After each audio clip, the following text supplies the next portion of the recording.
Qué gusto estar aquí. Nuestro tema de hoy es cómo hacer un impacto cristiano en la sociedad. Una de las preguntas más importantes que enfrentan los cristianos en cualquier época y en cualquier lugar es esta: ¿qué valores y estándares van a dominar nuestra cultura nacional? La mayoría de países actualmente son cada vez más pluralistas, tanto en la religión como en lo racial. Es decir, el cristianismo, el islamismo, el secularismo, el materialismo, las religiones antiguas, los cultos modernos, todos compiten por el alma de Gran Bretaña hoy. Y la pregunta es, ¿cuál de ellos va a ganar? Para los cristianos esto es, antes que nada, una pregunta evangelística. ¿Será que a Jesucristo se le va a dar el honor que se le debe a su nombre? Si Dios ha exaltado a Jesús a lo máximo, lo ha exaltado a su diestra, a un lugar de supremo honor y gloria y poder, y le ha dado toda autoridad en el universo. La pregunta es, ¿será que toda rodilla se va a doblar ante Él y toda lengua va a confesar que Él es lo que es decir, el Señor? Entonces es una pregunta evangelística, pero también es una pregunta social y también cultural. Los cristianos van a poder influenciar a Gran Bretaña, pero de forma que los valores y los estándares del reino de Dios impregnen toda nuestra cultura nacional.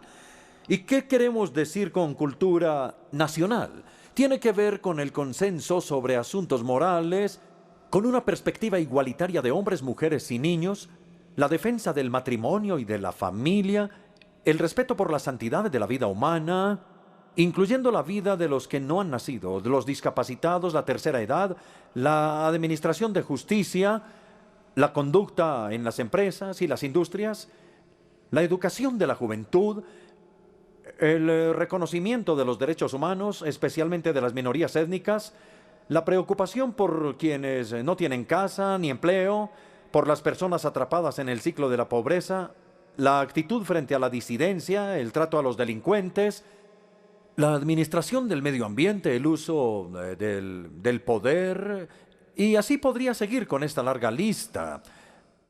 Y todo esto tiene que ver con la forma de vida de los ciudadanos.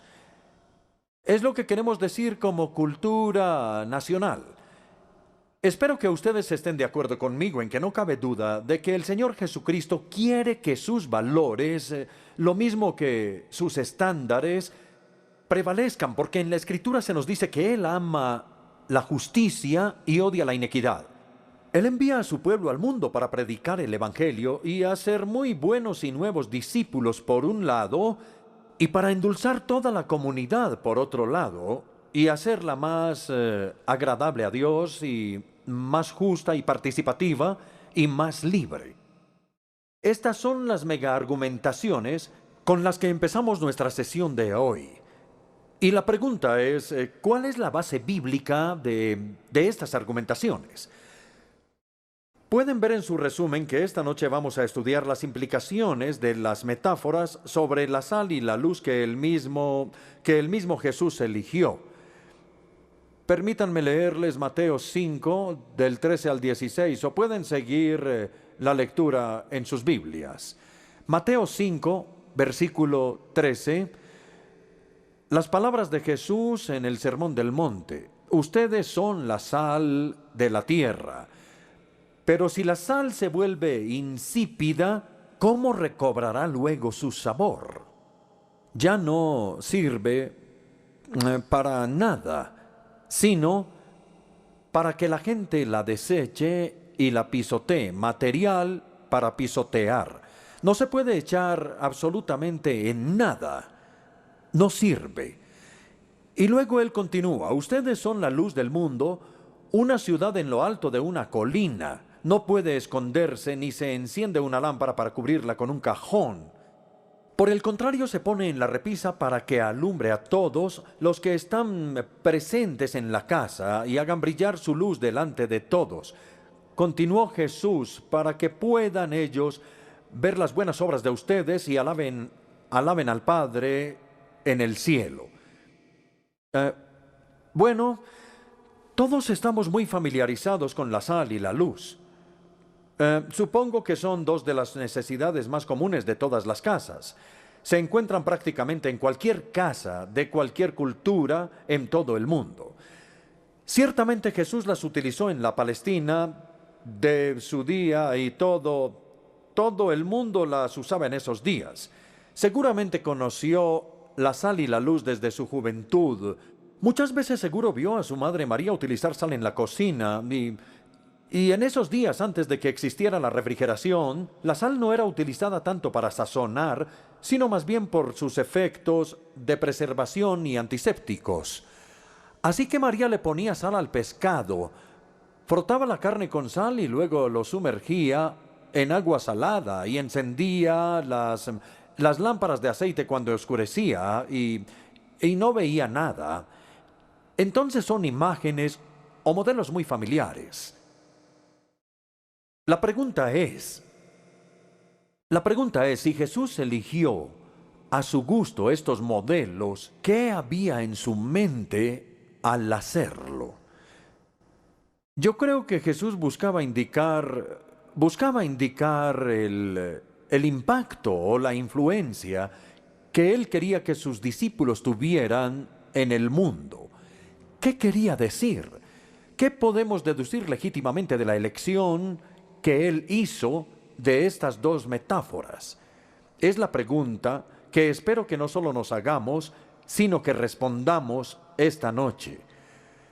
Mi respuesta a la pregunta es que con estos modelos de la sal y la luz, Jesús estaba enseñando 4 verdades claras sobre sus seguidores.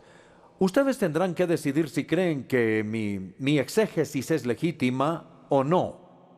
Espero que en este momento ya tengan buenos principios de interpretación bíblica y que puedan determinar si lo que estoy diciendo es verdad o no. Primera verdad. Estas dos imágenes, la sal y la luz, contrastan dos comunidades o las ponen como antítesis entre sí. Por un lado está el mundo. Ustedes son la luz del mundo que con toda su maldad y tragedia es como una noche oscura. Y por otro lado está el ustedes que son la luz del mundo oscuro. O nuevamente por un lado está el mundo como una carne podrida o un pescado descompuesto, mientras que por el otro lado está el ustedes, quienes tienen que ser la sal de la tierra y prevenir la descomposición social. Nosotros podemos decir en nuestro propio idioma español que las dos comunidades son tan diferentes como el negro del blanco o el agua del aceite, pero Jesús eligió metáforas distintas y dijo que nosotros debemos ser tan diferentes como la sal lo es de la descomposición y como la luz de la oscuridad. Yo creo que ustedes saben, porque todos son buenos estudiantes de la Biblia, que este es un tema fundamental de toda la Biblia, es decir, que Dios ha llamado a un pueblo para sí mismo que debe ser diferente. Este pueblo debe ser su pueblo especial, que debe ser diferente de la cultura predominante que lo rodea. Sean santos, dice Dios a su pueblo, como yo soy santo. Quiero darles algunos ejemplos, primero del Antiguo Testamento. En Levítico, capítulo 18, Dios le dice a su pueblo a través de Moisés: no imitarán ustedes las costumbres de Egipto, donde antes habitaban, ni tampoco habrán de imitar las de Canaán, a donde yo los conduzco. No se conducirán según sus estatutos, sino que pondrán en práctica mis preceptos y observarán mis leyes. Pueden ver que hay un llamado para ser fundamental y radicalmente diferentes del mundo que nos rodea. Ahora pasemos al Nuevo Testamento y al Sermón del Monte. En Mateo capítulo 6 se registra exactamente que Jesús dijo: no sean como ellos. Solo 4 palabras: no sean como ellos. Ellos son paganos, ustedes no los imiten. Ellos son hipócritas, no sean como ellos. Y si pasamos de los evangelios a las epístolas, veremos que hay una palabra maravillosa en Romanos capítulo 12, versículos 1 y 2. No se amolden al mundo actual, sino sean transformados mediante la renovación la renovación de su mente. Es la primera lección. No creo que sea convertida. Creo que sea muy claro que Jesús nos llamó a ser radicalmente diferentes del mundo que nos rodea. Los cristianos deben penetrar o impregnar la sociedad. Aunque somos espiritual y moralmente distintos, no debemos estar aislados del mundo. Por el contrario, hagan brillar su luz delante de todos. Permitan que la luz penetre en la oscuridad. No enciendan la lámpara para ponerla debajo de la cama. No la pongan en algún lugar escondido. Pongan la lámpara en una repisa y permitan que la luz ilumine la casa. En otras palabras, permitan que las buenas noticias de Jesucristo, quien es la luz del mundo, se esparzan por toda la sociedad, por sus palabras y sus obras. Y si eso se aplica a la luz, también se aplica a la sal. La sal debe penetrar la carne. La lámpara no sirve para nada si se guarda en un lugar escondido, y la sal no sirve para nada si se queda en el salero o en el recipiente de la sal, como lo llaman algunos. La luz debe brillar en la oscuridad y la sal debe penetrar en la carne. Entonces, nuevamente creo que van a estar de acuerdo conmigo en que ambos modelos y metáforas ilustran el proceso de penetración o infiltración o impregnación. Pero aún así muchos de nosotros nos ponemos en un lugar escondido y nos quedamos cómodamente sentados en los aleros eclesiásticos elegantes. Pero Jesús nos llama a salir y penetrar la sociedad para Él. No sé si hayan escuchado hablar de la Sociedad Fabiana. La Sociedad Fabiana fue fundada en 1884 por personas bien conocidas como George Bernard Shaw, Sidney Ware y otros, y el propósito de la Sociedad Fabiana era hacer a Gran Bretaña socialista. No a través de la revolución, no por medio de la intriga y la conspiración, sino por una política de infiltración, especialmente infiltrando los partidos conservador y liberal, porque en este momento no había partido laborista. Más adelante, H.G. Wells tuvo una pelea con los padres fundadores y declaró que la política de infiltración había sido un fracaso. H.G. Wells dijo que habían logrado impregnar la sociedad británica con el célebre socialismo, que la habían logrado impregnar tanto como un ratón puede impregnar fácilmente a un gato. En otras palabras, ellos terminaron siendo tragados por la sociedad en vez de impregnarla. Creo que podemos dejar ahí el segundo punto, que dice que los cristianos debemos impregnar o penetrar la sociedad no cristiana. Ahora, en tercer lugar, esta es un poco más controvertida y probablemente no todos los cristianos estarían de acuerdo con lo que voy a decir, pero haré mi mejor esfuerzo porque ustedes, que son un grupo muy educado e inteligente, me entiendan. Entonces vamos. En tercer lugar, los cristianos pueden influenciar e incluso cambiar la sociedad no cristiana. La sal y la luz son artículos muy efectivos. Cambian el ambiente en el que son o pueden ser introducidos. Y así, cuando la sal es introducida en la carne o en el pescado, algo sucede. Se previene la descomposición bacterial. Cuando la luz se enciende, algo sucede. La oscuridad se disipa. Además, la sal y la luz tienen efectos complementarios. La influencia de la sal es más que todo negativa, previene la descomposición bacterial. Pero la influencia de la luz es más que todo positiva, ilumina la oscuridad. De esta manera, Jesús pretende que la influencia de los cristianos sea tanto negativa como positiva. Negativa para prevenir el avance del mal en la sociedad y positiva para promover la propagación de la verdad y la bondad, y especialmente del Evangelio. Ahora bien, si esto es así, naturalmente nos preguntamos por qué nosotros, los cristianos, no tenemos un efecto mayor en la sociedad. Observamos las tendencias del deterioro de la sociedad. Vemos la injusticia social, el conflicto racial y étnico, el desempleo y la pobreza, personas en la calle, corrupción en los lugares de preeminencia, promiscuidad sexual y el aumento del SIDA, y una falta de valor hacia la santidad de la vida humana. Son algunos estándares que vemos alrededor de nosotros y que muestran el deterioro de la sociedad. La pregunta que debemos hacernos es: ¿a quién culpar? ¿Quién tiene la culpa de que la sociedad vaya mal? Estamos acostumbrados, por supuesto, a culpar a todo el mundo, menos a nosotros mismos. Y es verdad que las personas son responsables de su propia conducta, yo no lo niego, no. Pero quiero ponerlo de una manera diferente. Si la casa está oscura en la noche, no tiene sentido culpar a la casa porque esté oscura.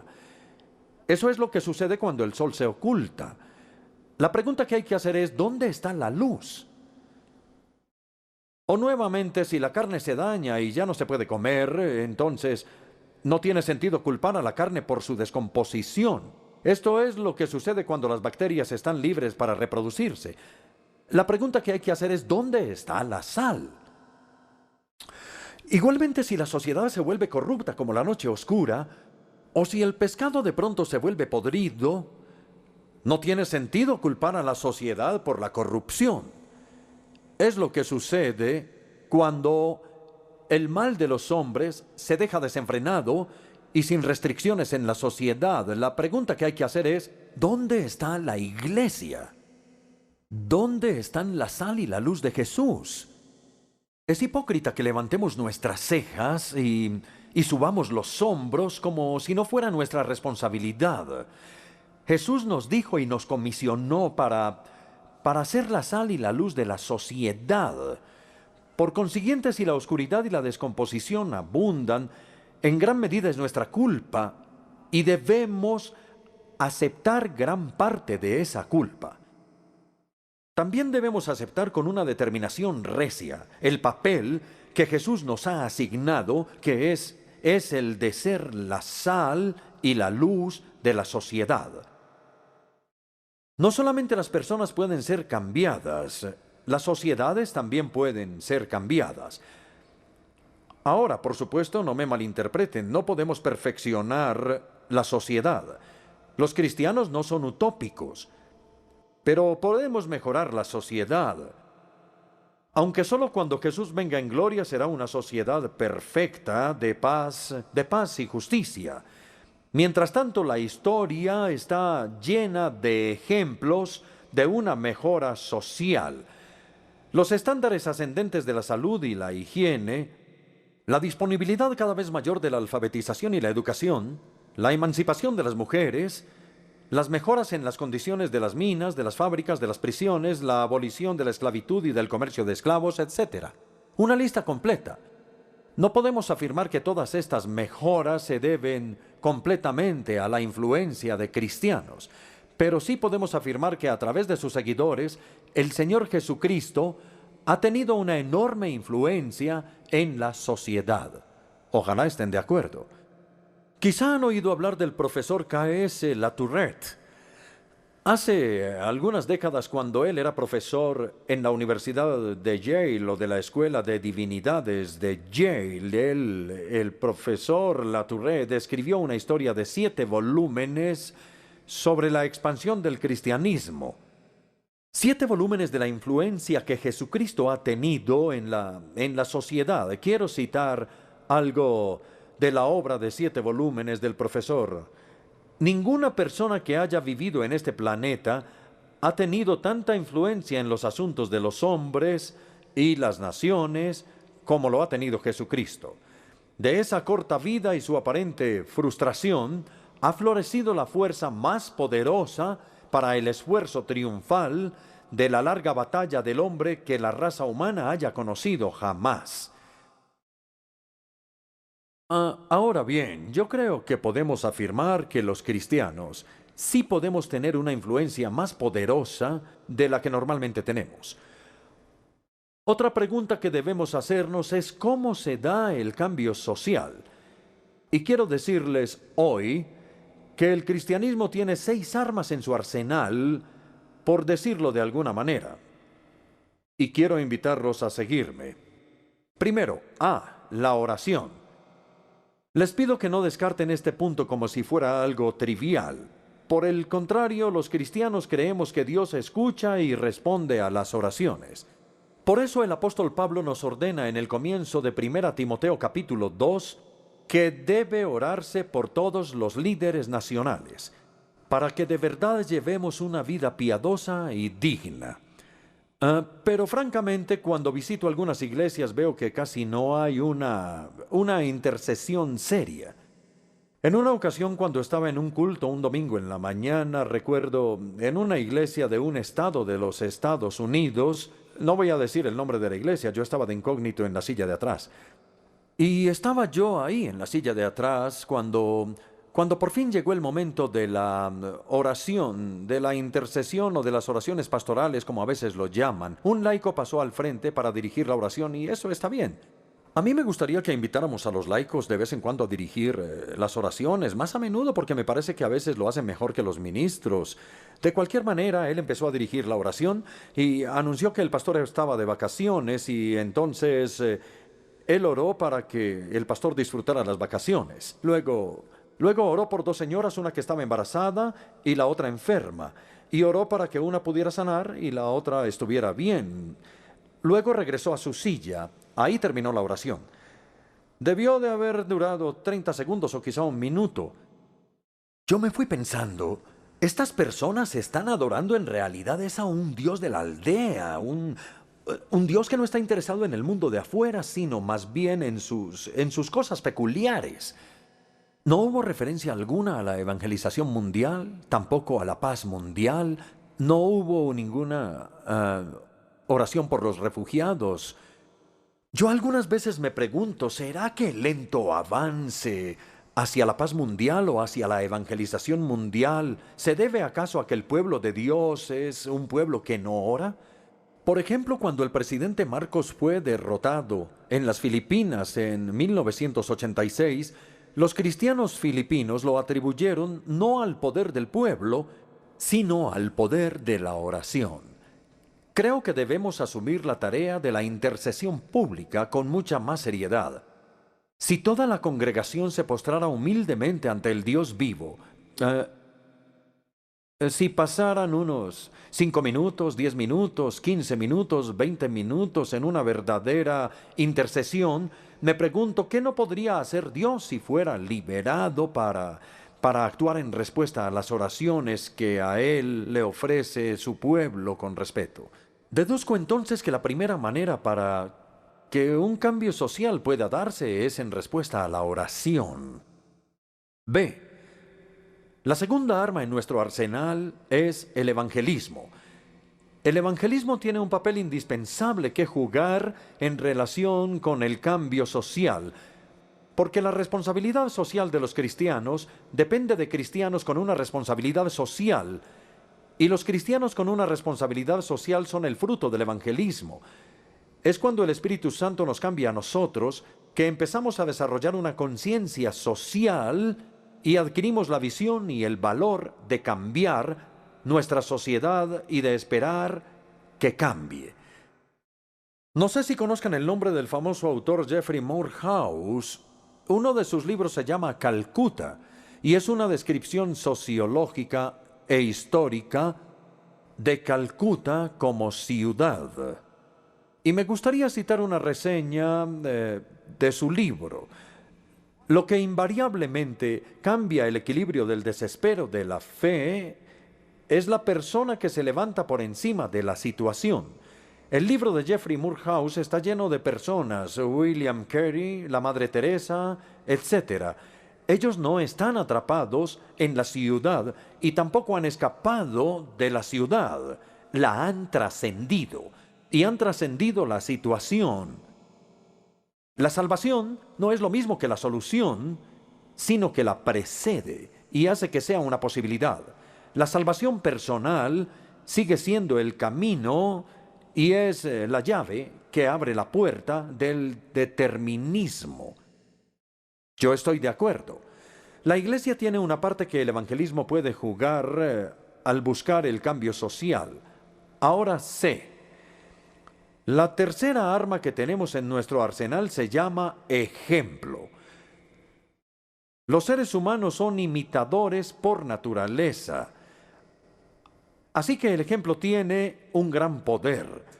Un solo cristiano que tome una posición firme a favor de la justicia puede motivar a otros a seguirlo.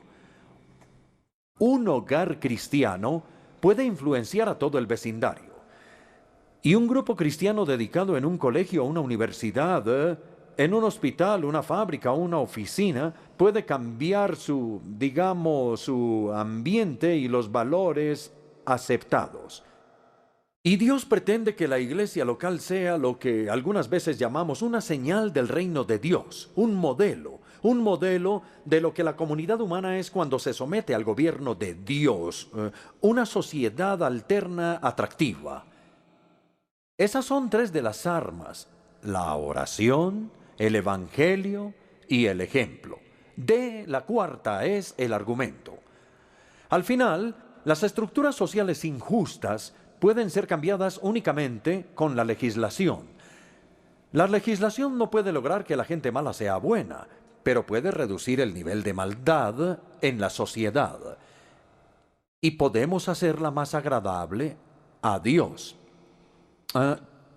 Quiero dar ahora una cita de Luther King, el activista de los derechos civiles en la década de los 50 o 60, creo yo. Martin Luther King dijo: la moralidad no puede ser legislada, pero el comportamiento puede ser regulado. Las leyes pueden no cambiar el corazón, pero pueden restringir a los desalmados. La ley no puede hacer que un empleador me quiera, pero sí puede evitar que se rehúse a contratarme por el color de mi piel. En una democracia, la legislación depende del acuerdo, y el acuerdo depende del consenso o la opinión pública, y el consenso depende de los argumentos, de tener el argumento ganador. Debemos orar para que Dios levante pensadores éticos que no solamente suban al Sinaí y reciban los 10 mandamientos, sino que argumenten que la ley de Dios es lo mejor. Así como necesitamos apologistas teológicos que argumenten la verdad del Evangelio de Dios, necesitamos apologistas teológicos que argumenten sobre la bondad de la ley de Dios. El ejemplo que siempre me ha impactado es el del matrimonio monógamo. En 1934, un antropólogo llamado J.D. Unwin publicó un libro llamado Sexo y Cultura. Él quería probar la teoría que había desarrollado de que la civilización y el autocontrol sexual tenían una relación directa. Unwin estudió 100 sociedades diferentes en diferentes partes del mundo y encontró que la energía cultural de una sociedad, sus talentos en arte, ciencia, arquitectura, tecnología, etc., que la energía cultural de una sociedad aumentaba cuando la energía sexual estaba controlada. Entonces la monogamia, que es autocontrol sexual, un hombre y una mujer en el matrimonio, la monogamia siempre produce gran energía social y cultural. Una teoría fascinante y hasta donde yo sé, la tesis de Unwin no ha sido refutada hasta ahora. Bien, hemos considerado las siguientes armas: la oración, el evangelismo, el ejemplo y el argumento. Vamos ahora a la quinta, E. ¿Qué es la acción? La acción sociopolítica. Alguien puede decir inmediatamente: ¿pero acaso los cristianos no deben mantenerse alejados de la política? Mi respuesta es que depende de lo que uno quiera decir con política, porque hay dos definiciones diferentes de política. La definición estrecha es que la política es la ciencia misma del gobierno, el marco de leyes que encierra las creencias y valores de la sociedad. Esa es la definición estrecha. La definición amplia, ya que polis es la palabra griega para ciudad, simplemente significa vivir juntos en una comunidad. Ahora bien, en el sentido estrecho, la política es para los políticos. Es su vocación desarrollar políticas y programas para el cambio legislativo. Esa no es la responsabilidad de los pastores, por ejemplo. La política en el sentido estrecho es para los políticos. En el sentido amplio, por otro lado, la política es para todo el mundo, porque todos hemos sido llamados a ser ciudadanos responsables y Jesucristo nos ha enviado al mundo para servirle a Él aquí. Además, los políticos nunca podrían tener éxito y sus políticas nunca podrían llegar a ser leyes, al menos sin un movimiento de apoyo público del electorado en pleno.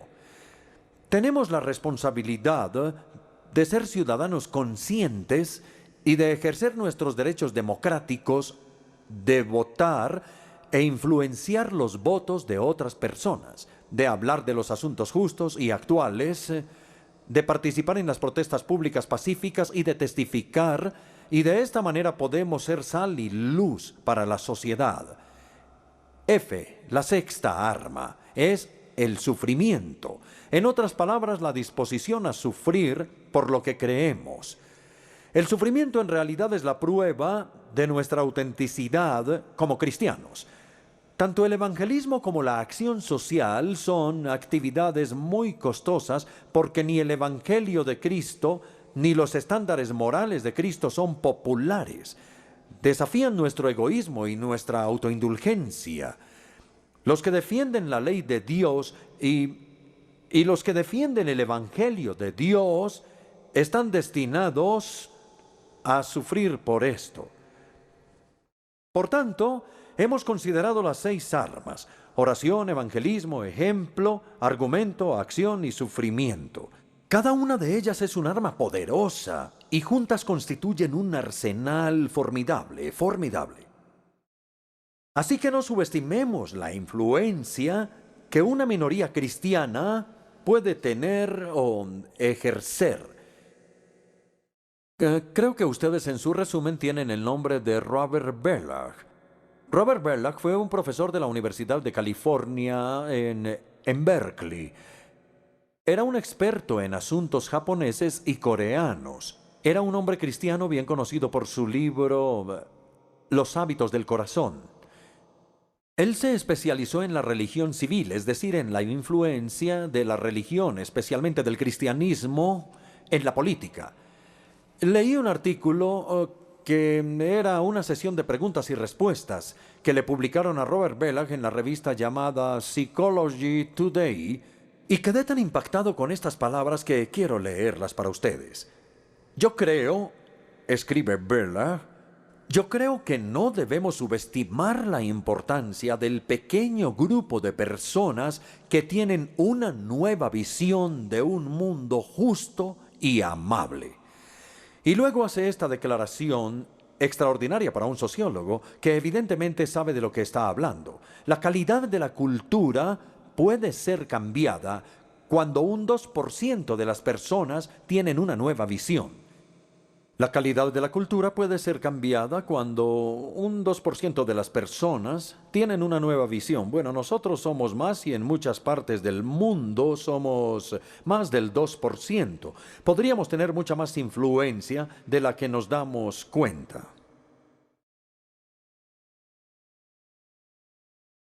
Los cristianos deben retener sus distintivos cristianos. La sal debe retener su salinidad, o de otro modo no sirve para nada, sino para que sea desechada y pisoteada. De igual manera, la luz debe retener su brillo, o de otro modo nunca disipará la oscuridad. Si nosotros como cristianos queremos influenciar la sociedad, no solo debemos penetrar o impregnar la sociedad, sino que debemos rehusarnos a amoldarnos a ella. Debemos retener nuestras convicciones cristianas, los valores, estándares y estilo de vida del reino de Dios. De otra manera, no tendremos efecto, no haremos ningún impacto en la sociedad. ¿Cuáles son los distintivos cristianos? ¿Qué debemos retener? ¿Cuál es la sal que debe penetrar en la carne y cuál es la luz que debe brillar en la oscuridad? La respuesta está en lo que el resto del Sermón del Monte nos dice claramente. Porque en el Sermón del Monte Jesús describe a los ciudadanos del reino de Dios y a los miembros de su nueva sociedad. Yo elegí 3 distintivos. Cristo nos llama a una justicia mayor. Mateo 5, versículo 20, dice así, palabras de Jesús: porque les digo a ustedes que no van a entrar en el reino de los cielos, a menos que su justicia supere la de los fariseos y de los maestros de la ley, no irán al reino de los cielos. Yo creo que los discípulos de Jesús debieron de haber quedado absolutamente atónitos cuando escucharon estas palabras de los labios de Jesús, porque los escribas y los fariseos eran las personas más justas de la tierra. Nadie afirmaba ser más justo que ellos.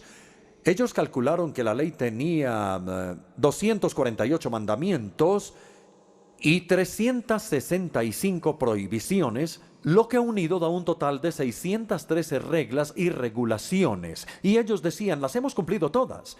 No hay una sola que hayamos desobedecido. Pero ahora viene Jesús y dice que a menos que seamos más justos que las personas más justas de la tierra, no entraremos para nada en el reino de Dios. Ellos debieron de haberse preguntado, ¿será que perdió la razón? ¿Qué será lo que quiere decir? Ustedes saben la explicación. La justicia cristiana es mayor que la justicia de los fariseos porque es más profunda. Es una justicia del corazón.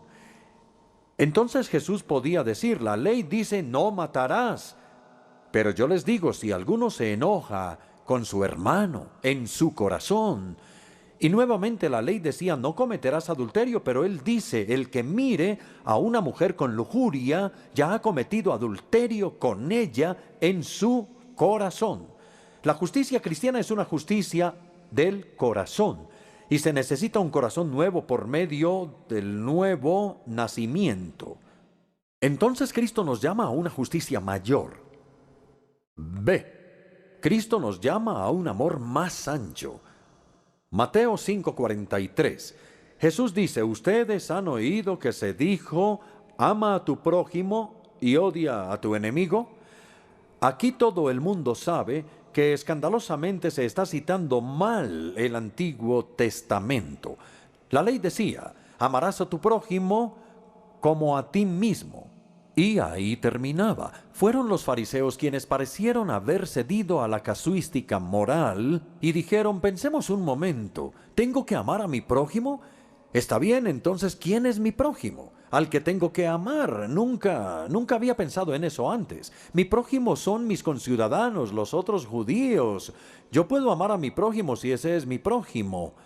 Eso significa que la ley dice que uno puede odiar a su enemigo si solo hay que amar al prójimo. Pueden ver lo casuísticos que eran. Y Jesús respondió, no. Su prójimo en el vocabulario de Dios incluye a sus enemigos. El versículo 44 dice, pero yo les digo, amen a sus enemigos y oren por quienes los persiguen. Hagan bien a quienes los odian para que sean verdaderos hijos de su Padre que está en el cielo.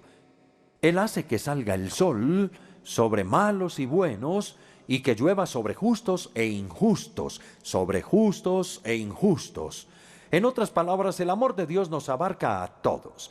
Él no solo ama a su prójimo y odia a sus enemigos, no, Él ama a todo el mundo. Y nosotros también debemos hacer que nuestro amor abarque a todo el mundo, incluso a nuestros enemigos. Si amamos solamente a quienes nos aman, entonces no somos mejores que los no creyentes. Ellos también aman a quienes los aman. Ellos dicen, tú me ayudas, bueno, yo también te ayudo. Pero si ustedes quieren ser hijos auténticos de su Padre Celestial, continúa diciendo Jesús, entonces deben amar a sus enemigos como Dios los ama. Y nuestro enemigo es la persona que nos muestra un cuchillo o un arma, o que quiere llevarse algo que para nosotros es más precioso aún que la vida, es decir, nuestro buen nombre. Debemos amar a todos como lo hace el Padre Celestial. Eso me lleva al tercer ejemplo que nos hace distintos. Cristo nos llama a una ambición más noble. Todos los seres humanos somos ambiciosos. La ambición es simplemente el deseo de tener éxito.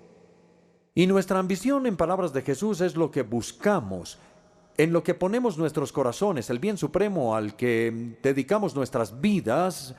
¿Qué es eso? Bueno, al final de Mateo 5 se nos dice, finalmente solo hay dos opciones. Versículo 32. Podemos estar preocupados por nosotros mismos, por nuestra propia comodidad material, por lo que comemos, lo que bebemos, lo que nos ponemos. Versículo 33. Más bien busquen primeramente el reino de Dios y su justicia, y todas esas cosas les serán añadidas. Entonces Jesús dice que preocuparse por nuestro cuerpo, por nosotros mismos y por nuestro cuerpo, por la comida, la bebida y la ropa, es una meta inadecuada y desesperanzada para sus seguidores. En el Padre Nuestro, Jesús estableció las prioridades que debemos tener. Padre Nuestro, es tu nombre el que quiero que sea honrado, es tu reino el que quiero ver establecido, es tu voluntad la que quiero ver hecha, y de paso, no olvides, por favor, que también necesito el pan de cada día y el perdón y que me libres del mal. Pero debemos empezar por un interés por el nombre y el reino y la voluntad de Dios. Hace algunos años recibí por correo una copia gratuita de una nueva revista muy bonita llamada Acento. Y el título completo era Acento en la Buena Vida. Y yo estoy interesado en la buena vida, de modo que abrí la revista con gran interés.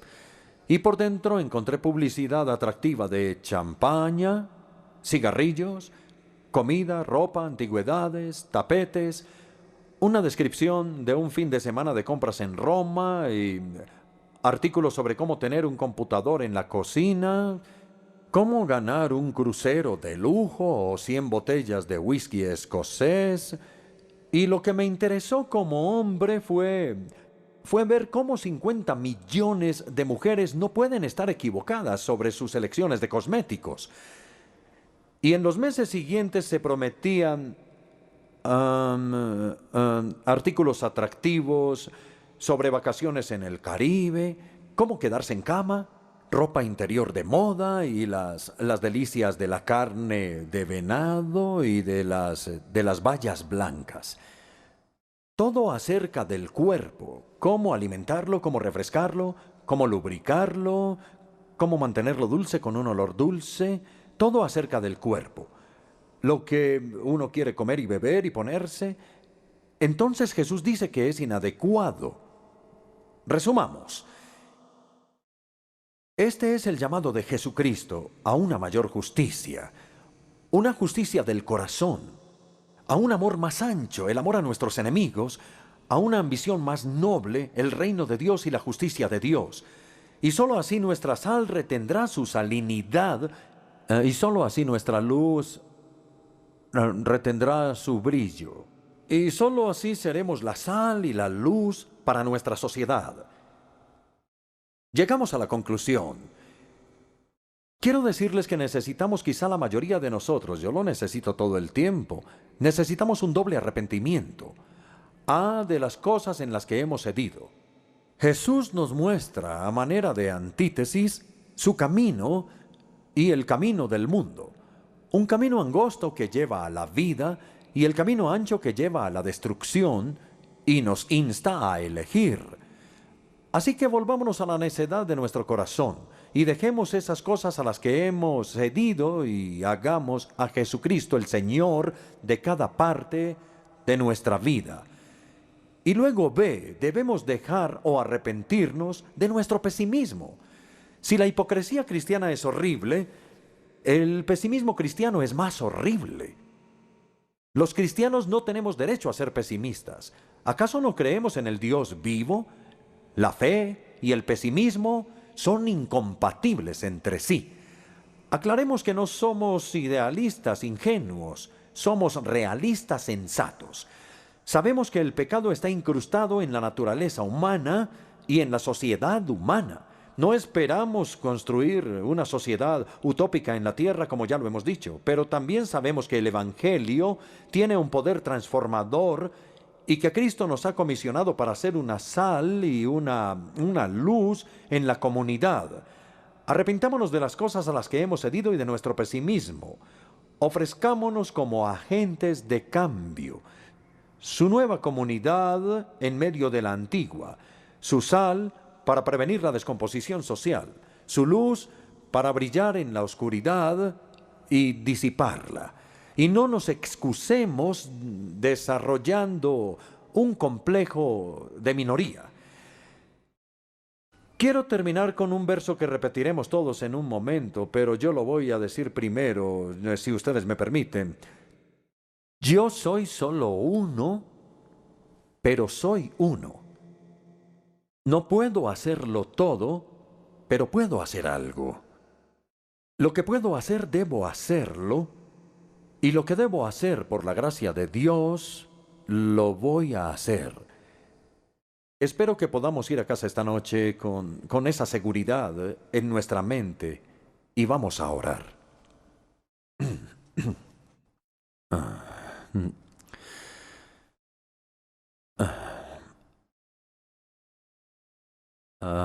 No sé si quieran repetir una frase o parte de la frase después de mí.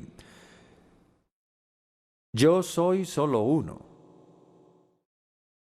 pero soy uno. No puedo hacerlo todo, pero puedo hacer algo. Lo que puedo hacer, debo hacerlo. Y lo que debo hacer, por la gracia de Dios, lo voy a hacer.